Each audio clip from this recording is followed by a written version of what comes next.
નમસ્કાર મિત્રો, મારી યુટ્યુબ ચેનલમાં તમારું સ્વાગત છે.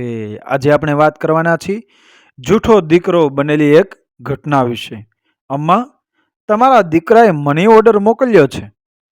પોસ્ટમેન બાબુએ અમ્માને જોઈને પોતાની સાયકલ રોકી દીધી. આંખો પરના ચશ્મા ઉતારીને ખોળામાંથી સાફ કરીને પાછા પહેરી રહ્યા હતા. ત્યાં અચાનક અમ્માની વૃદ્ધ આંખોમાં ચમક આવી ગઈ. દીકરા, પહેલા મને વાત કરવા દે. એક ફોન લગાવી દે ને. અમ્માએ આશાભરી નજરે તેની સામે જોયું, પણ તેણે અમ્માને ટાળવાનો પ્રયત્ન કર્યો. અમ્મા, મારી પાસે એટલો સમય નથી. હું તમને દર વખતે તમારા પુત્ર સાથે વાત કરાવી શકું છું.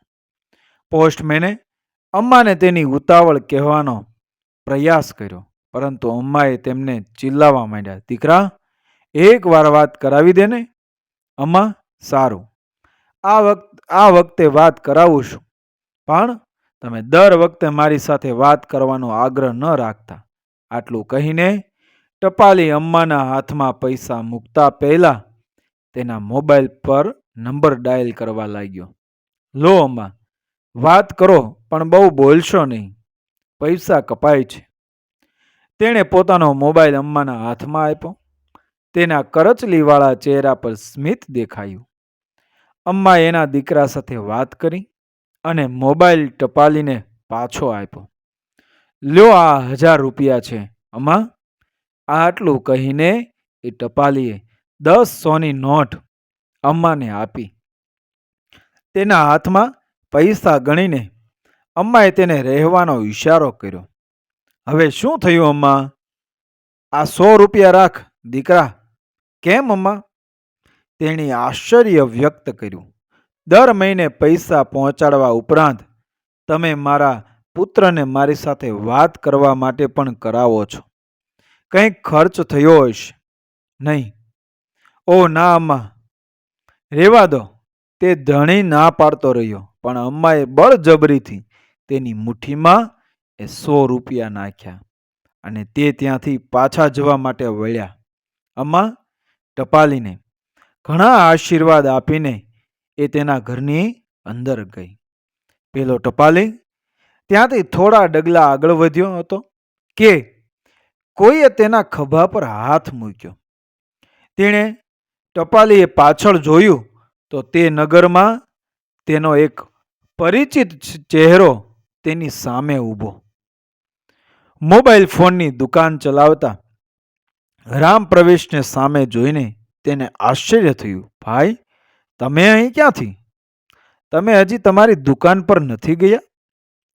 હું અહીં કોઈને મળવા આવ્યો છું, પણ મારે તમને કંઈક પૂછવું છે. રામ પ્રવેશની નજર એ ટપાલીના ચહેરા પર સ્થિર હતી. શું વાત કરવી છે? પૂછો ભાઈ. ત્યારે તમે દર મહિને આવું કેમ કરો છો? મેં શું કર્યું ભાઈ? રામ પ્રવેશની પ્રશ્નાર્થ આંખો સામે જોઈને એ ટપાલી થોડો ગભરાઈ ગયો.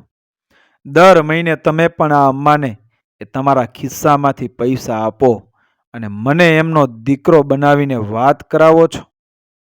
તેમના પુત્ર તરીકે ફોન પર તેમની સાથે વાત કરવા માટે પૈસા આપો. આ કેમ?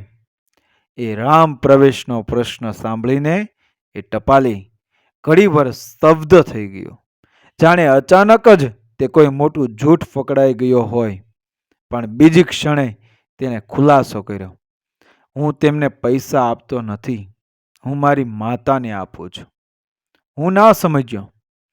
પોસ્ટમેન વિશે સાંભળીને રામ પ્રવેશને નવાઈ લાગી, પણ ટપાલી આગળ કહેવા લાગ્યો.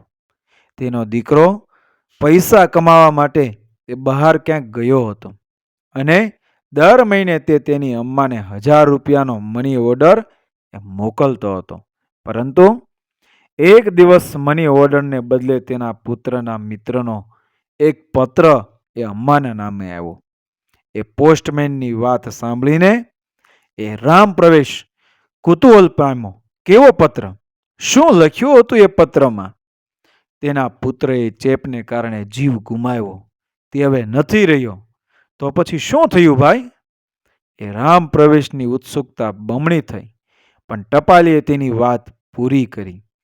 આ અમ્માને કહેવાની મારામાં હિંમત ન હતી, જે દર મહિને થોડાક રૂપિયાની રાહ જુએ છે અને પુત્રની સુખાકારીની અપેક્ષા રાખે છે.